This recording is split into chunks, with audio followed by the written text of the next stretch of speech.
Thank you, Mr. Speaker. It seems that whenever we talk about fair funding for education, it just wakes me up. We heard about the cost-out study. Cost-out study was fine. The problem with the cost-out study is when you do a study, you got to adopt the whole study.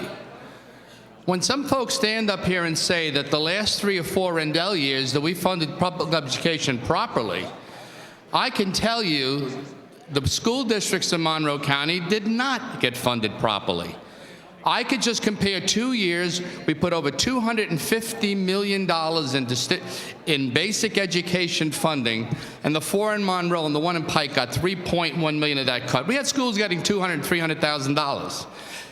And schools in Philly were getting 55, 60, 70 million during that period. Our schools got cut. 65% of my students in the Pocono Mountain School District qualify for a free and reduced lunch. I might be in a rural area, but I have urban problems.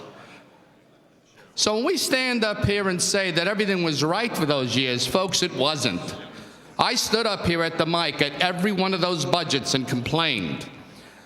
Now, we're putting a new process in place, and I'm going to support this. But when it comes back, we have to adopt the whole study. We can't just pick and choose who gets helped and who does not. Treat every student properly so that the gentleman in the back, the gentleman to the right, the gentleman to the left, all of you will have the school districts funded properly. But I believe over $10 billion in education funding, and when you talk about a one-time item, you get stimulus money, it's not going to be there. Federal dollars. If you want to blame somebody, blame the feds, because we don't have that money anymore. But how could you grow a budget with one-time revenues? That's what happened the last 2 Rendell year, folks.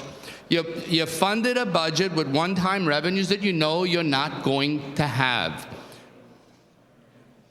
Don't blame it on this administration. They did a great job in keeping this Commonwealth afloat. Thank you, Mr. Speaker.